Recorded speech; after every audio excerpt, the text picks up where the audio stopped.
All right, welcome back to the Moving Potatoes channel.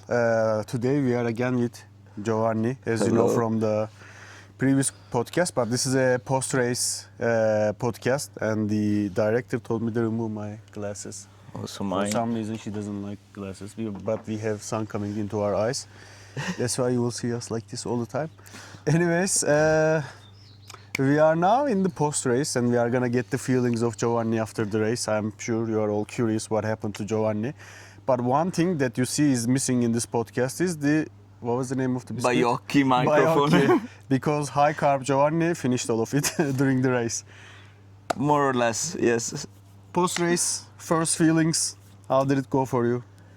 Well, yeah, I will start with the result. So guys, I DNF'd.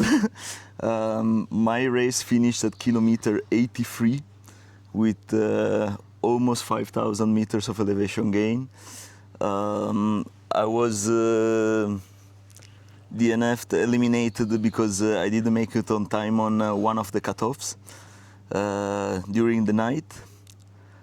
But yeah, well, this is the start, let's say. First feeling, super happy about the race, how it went. I had so much fun. The Pyrenees, first time I came to that mountain chain. Absolutely astonishing. I would highly suggest to visit if you didn't. Honestly, no regrets. I'm super happy about my race. I gave it all. I would say, well, then we can enter, of course, into the details, but the thing I'm most happy about is I didn't give up. I arrived at the main aid station at kilometer 61, like 45 minutes before the cutoff, where I saw these two guys that they went out all in. Just the time to say hi, say good luck, and I quickly changed. I managed a bit my feet, some blisters and so on, and I left 1 minute before the cutoff from the main aid station. I ran to the next one, 15 minutes from the cutoff. I left with the French guy. I think the name was Leo. If you are watching the video, it was a pleasure to share some moments during the night with you. And then, yeah, we started the night and I kept going. So from the 1 minute cutoff, I kept going for 6 hours and a half. I did my first night, not full, but still, first time with the headlamp and so on. So very happy, honestly. I could have, go back home at 8:30 in the evening in Biella, but I decided to keep pushing. Then it didn't go how it was planned, but still very happy, very, very happy about it. So first things first, let's start with the damage report. How are you feeling overall after this? How many kilometers did you do? 83. And including the elevation gain? 4,800 meters and 40. 4,840, very precise. Damage report. What do you have? How is feet, legs, arms? Actually, I'm feeling very good. So I had only one blister that, I mean, it's okay, nothing crazy. Feet are feeling good, legs very good. The day after I walked 8 kilometers to like shake out a bit. Chafing was everything okay except here because I have the Coros heart rate monitor and it was a bit painful but nothing insane. So damage report, pretty satisfied honestly. I mean you never know what can happen and how your body will react the day after. So I'm ready for run again, probably already this week. Yeah, that's good. I mean, Yeah. like, I don't think I am ready for a run anytime close, so yeah, you recovered well. Just maybe another question is, before the race we talked about Plan A, Plan B. Plan A, Plan B, I will get there. These are my expectations, this is how I prepared, this is what's gonna happen, and now you've seen the race actually. Yeah. At least most of it. What matched, what didn't match with your expectations? So let's start from, I would say, carb strategy. I said that I was going for 100 grams an hour. I think probably I did even more. I had, yeah, a lot of carbs, guys. I cannot even remember how many gels or food a day station I ate. Cola, I think I have more than 3 liters. So that went well, and I can keep telling you that it's very good to eat. Even when you have some moments down, I force myself to eat, and it was successful as a strategy because you really feel it, at least personally, as I was telling my coach and Yunus. I really am hungry when I run, and I think it kept me the energy levels pretty high, and this allowed me to keep going for 20 hours, so that's good. Hydration level. So as I told you last time, I also brought the bladder. I fill it only twice in the long sections where we didn't have checkpoints in the middle. There were 2 long sections, and it was in the hottest part of the day, so 16K and then 18K. I filled it. I went for like 3 liters on my backpack or on my vest. For sure, heavy vest, but I trained for this. In the whole long runs, I trained with at least 4 or 5 kilos, so I was coherent with what I trained. I mean, I trained to bring extra weight because I knew that I was more comfortable in bringing more water in these extreme heat conditions. Sodium, I managed pretty well. I asked even at kilometer 52 a feedback from an ambulance because I said I don't know if I should take more, if I should take a bit less, and they give some suggestions. I kept having sodium, and I can tell you, when you have a moment down and you take the sodium, it really helps you. So if you are racing in extreme heat conditions, keep it in mind. I mean, it's very, very important. So you would say like what you were expecting before the race, the heat, the sodium needs, the water needs, etc., matched exactly the race. Like the race indeed required that, or did you exaggerate, or did you underestimate what the race was No, gonna take? I don't think I underestimate. The thing is, you are never prepared for it. So when you are in the middle of the sun and there is no shadow, you have to think about it and solve the problems. So I was doing the math in my head of how many milligrams of sodium I was taking. Nothing crazy, because otherwise you have a counterproductive effect. I kept having enough sodium, and I think it helped for sure. Another thing in terms of equipment for the heat wave, it was a long t-shirt. This I absolutely recommend, because at least you are not exposed too much to the sun. Yeah, yeah, wear some just a bit of tan, functional tan. And also another thing, guys, that saved my life, thanks to a comment on Reddit that I saw specifically for this race, because I did a post asking for suggestions. It was the hat with the desert sides, very useful. Also because I was able to move it and protect my face depending on where the sun was. And a very good purchase that we all three did in Biella, and I think it's worth it to dedicate a minute, was the Salomon flask. Not sponsored yet, but if you want, of course, we are all ready for it. Yeah, the Salomon flask with the filter. You are in the mountains, so I would say it's not recommended to drink water without filtering it. And was super useful, because basically this allows you to have unlimited water whenever you find it, and you can also remove the top and fill all the other bottles strategically. Highly recommended. Highly recommended. Yeah, on that point, yeah, we also, I mean, we probably read in one of the race reports, whoever wrote this, Yeah. thanks to that, uh, that, you know, a guy was talking about how he bought the filter and that saved his life. And in the Yeah. last day, we decided to buy it. And Yeah. because I think the difference in these races, in other races, you take 2 flasks and then between the 2 CPs, is that 2 flask is more or less enough. Here, No. it's not enough. You have to carry 1.5 liter mandatory, but I think there are times where I drank more than 2 liters thanks to that Salomon flask thing. I And think I ended up honestly drinking at least 1 liter, but I would say probably 1.5 liters an hour. So for 20 hours, I mean, you can do the math, but 30. yeah, thanks. 30 liters, 30 liters. Maybe it was a bit less, like 25, but with also a station, I really drink a lot.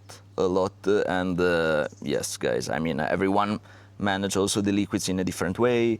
I know that I know myself, I know my body has always been like, since I was 12 that I was hiking, I was always drinking a lot.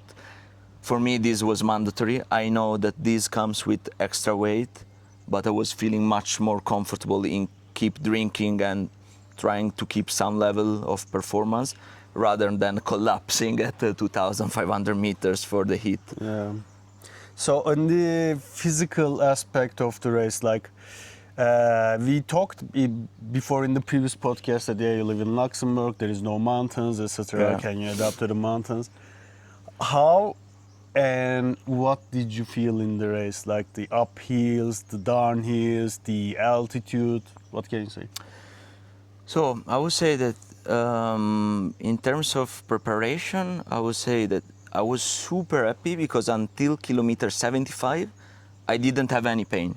So all the things I had to manage was related to the heat, to the food, to the sodium, but never like I have a pain here, I need to stop for I don't know, like to medical checkup or something.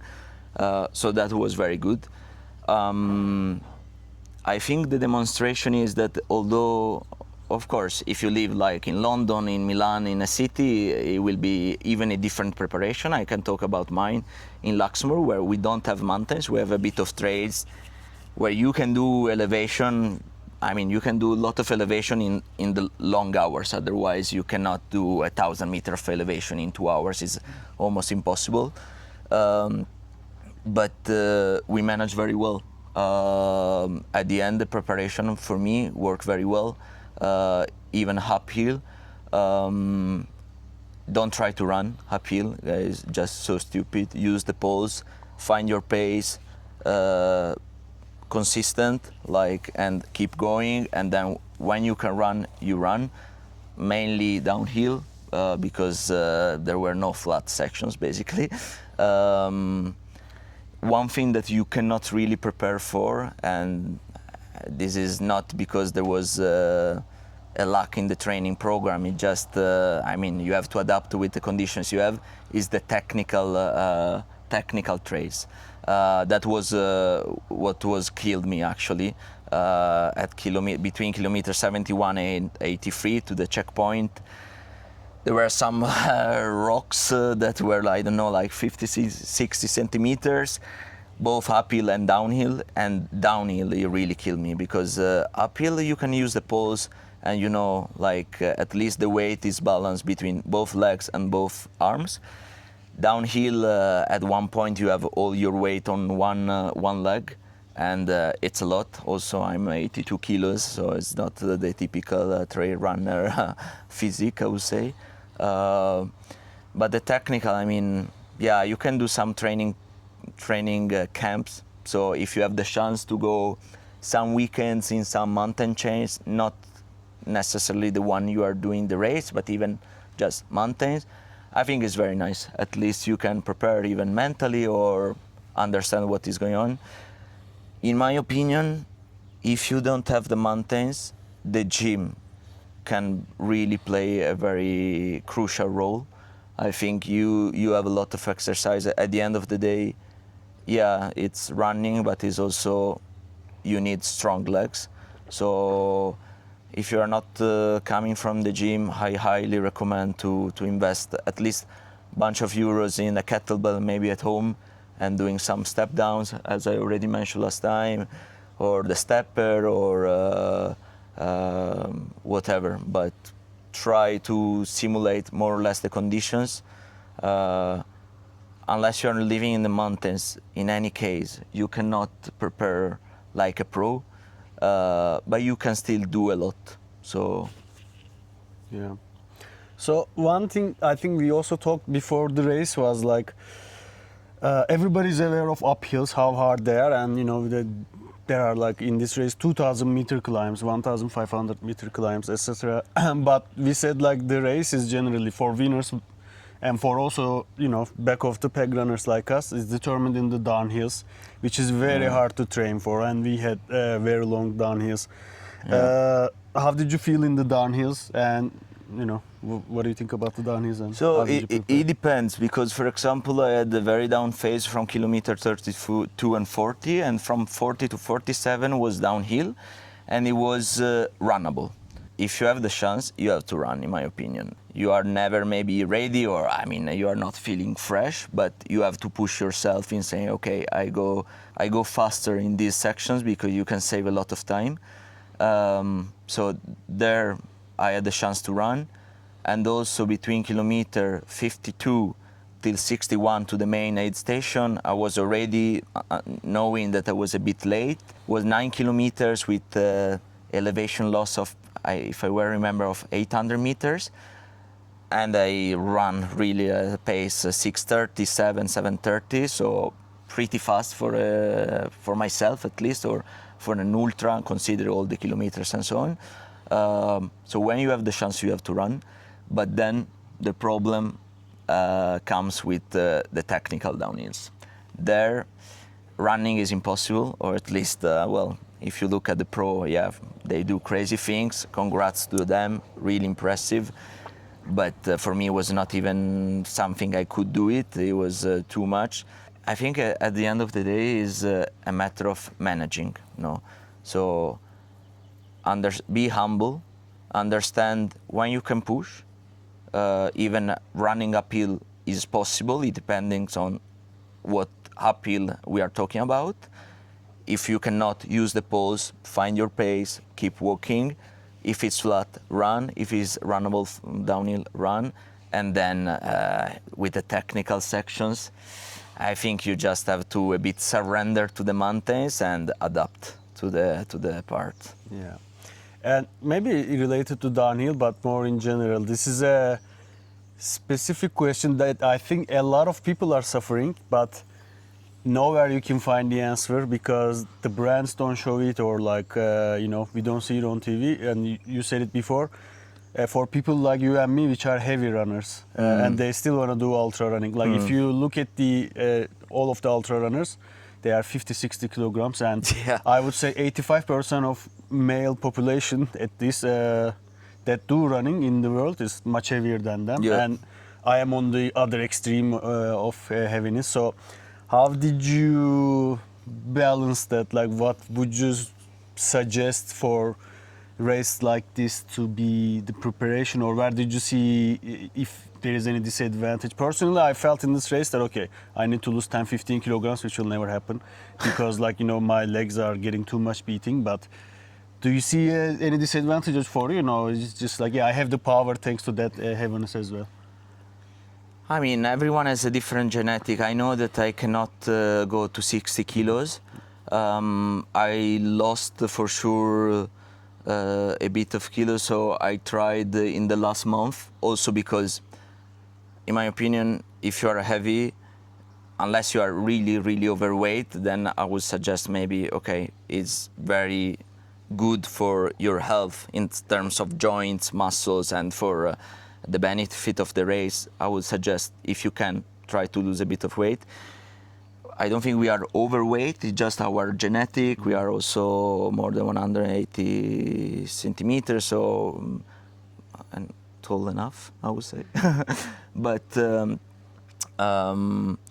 so I tried to lose weight in the last month because you start tapering, and if you keep eating as when you are doing 6 hours long run in the peaking season. You gain weight. So you have to be very careful, in my opinion, especially during the taper, to not gain extra weight. Then I think, you have to understand how your body is and how it works the best. For me, this weight works for me. As you said, it comes with some also cons. That is, of course, in the long, 28 hours run, of course, it has an impact on joints, muscle and so on, but you can build strong muscle. So if you are overweight, fine, not overweight, but not the classic, as you said, the ultra trail runner physique, fine, but act accordingly. So for sure you need very strong legs, because at one point downhill you are putting all your weight on one leg or on one quadricep. So train in the gym. For me, I know that I repeat myself a bit, but I really believe in this. Train the strength of your muscles, and for sure it will limit the damages. Yes. Yeah. So specific to this race, mostly you are essentially saying it's not that much of a big difference. It's just like you gotta train more harder in the gym. Yeah. I think there is a difference every time, of course. If I would be 10 kilos less, would be better in terms of course, impact, but it doesn't necessarily come with better performance. Yeah. I feel super good with the weight I have, but as I said, act accordingly. Yeah. Okay. So knowing what you know now after the race, would you change anything in preparation, your nutrition before the race, during the race, and I don't know, like maybe the mental state until the race, like as in the race preparation, not overall your life mental state? That would be a lot of work. That we need 2 hours of podcast. Yeah, exactly. No, I think I'm very happy how I prepared. I think, you can also modify some details, but details are details. In all the most important things, I think I did good, thanks to my coach. Don't reveal too much of your training plan, because No, before the premium no. package they need to talk with Of Chiara. course, I will just say that it worked very well and it was very fun. One thing I highly suggest that I spent a lot of time was during the last month when the training was going a bit down, is try to think about all the problems that can come during the race. I brought a medical kit, for example, with all for the blisters, or also the drop bags. Think about everything all the issues you could have. Shave, bring extra tape. You can put it and it can save your life. I started at some pain here in the elbow for the poles. I put the tape, maybe it was placebo effect, but it worked. Put a lot of time also in managing your feet for blisters, anti-chafing and so on. One thing that I wouldn't change, but I think is worth to make a consideration, is that when I saw these two guys doing the race, I looked the fire. I saw the fire in their eyes. They were really in race mode. They were managing the time super well. They didn't take extra time at the checkpoints because they know that the cutoffs were really something difficult. And me, I did it in a different way. I started the race with the idea of having a lot of fun. I did. I'm super happy. That's why I'm super happy about my race. But it has some cons, in the sense having much fun. It means also that I took it a bit more easy because there was a heat wave, and I wanted to spend that 10 extra minutes at every checkpoint to feel maybe the blood there, to eat a bit more, or maybe I had some video calls with my friends to as a motivational boost.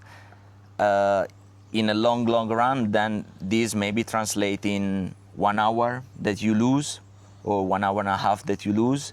And then, of course, the cutoffs came. But yeah, so I had a different mental preparation on how to face the race. If you do it like these two guys, I think can bring to better performance at the end. But I was coherent with what I wanted, so no regrets on this. Just it's worth it to consider it, okay? Before you enter is so important, like the week before, the month before, entering this mental status on how you want to face it, decide, and then go for it. Maybe, you know, towards the closing, one thing that I want to ask you is, after a race like this, I mean, this was a goal for 6 months, 7 months, Yeah. however long, 9 months. Where do you go from here? Like, do you come back to this race? Are you done with all ultras and say, like, you know, I'm gonna do the city runs, enjoy all the people clapping me, see my friends, drink my beer afterwards? Do you go to a different race, or you are not thinking anywhere and anything right now? No, unfortunately or fortunately, I'm already thinking about the next one. In terms of coming back, I don't know if next year, but I think this time Pyrenees won. So it's 1-0 for the Pyrenees. I want to take the revenge. I think I had it in terms of endurance. I mean, then you never know what can happen. I still had to do 27 kilometers, so you never know. But probably, yeah, I would like to go back with the different mentalities. And now, well, once you do it one time, you know very well what to expect. And this experience is always the best thing. For the next goals, I don't know yet. The thing is, I learned a lot. Was the first ultra in the mountains. Last year I did the Chianti. Completely different. Yeah, ultra marathon is not only about the distance. This is what I understood this time. It's also about the terrain, where you are doing it, what mountains are you facing. If you are going up to 2,000 meters or 3,000 meters, huge difference. So now I have much more knowledge in, let's say, in understanding the race even before you do it, no, like on paper, when you go to the website and you see what is like altimetric profile and blah, blah, blah, you know what to expect a bit. Yeah, so I will decide what I want, if it's just distance or is also distance plus mountain chain plus altitude, technical terrain and so on. So I'll keep you posted, guys. Let's see. Should I make a cross collaboration thing? Like, if you want to follow it, Giovanni's YouTube channel. If you want to follow, yeah, I his still journey. need to create one, Yeah. but I will leave the link below in case I will create we will one. leave the link. You know, Yeah, it can be in yeah. Italian, English, whichever you want. Yeah, exactly. You tell me. No, let's see. One thing I really want to do that is a bit is the backyard ultra. They know I always like the format. Will be completely different preparation. So that's what I mean. Like maybe a backyard, you can also run more than 100K if you're good. But it's completely different. You don't have maybe the altitude issues, but you have other issues, no? So to manage, problems to manage. So I will decide what I want to do, and let's see what will come with the preparation and so on. So overall, you had a good experience. Right now, you don't Great. have the ultra blues. Like those that run knows that I generally get it. After the race, you are so focused, and once you are done, you feel like, was that it? Like, what am I supposed to do now? You don't have that. No, but I think that this comes also with the fact that first I had so much fun, and second that I feel that I arrived very prepared. The fact that the day after I was able to walk, I didn't have a big pain. It means that okay, I did a very good preparation. So what I would suggest is do not try to like just subscribe and say I will give it all and I will die on that, because then you don't have fun. I mean, nobody has fun on not walking for 2 months or managing injuries. Injuries can come, but there are even different kind of injuries. An injury can come because you are in the mountains, so of course everything can happen, or can come because you just do stupid things. So at least subscribe to the ultramarathons, yes, but do the things properly and take time. It's not an ego kind of sport in which you prepare 2 months and then you try to, let's see. No, I would say do the things properly, take your time to prepare, and I think it will be much more nicer in the long term. All right. Thanks, Giovanni. We will be happy next time if you don't eat our microphone as a high carb athlete. I cannot promise anything, guys. All right. Thank you so much, guys. It was a pleasure. That's all. This is Giovanni's story, and That's you it. lived through with us. Like and subscribe. I forgot. Always, guys. Sorry. Like and Chiara is subscribe. very upset. Yes. Ole, ole, ole.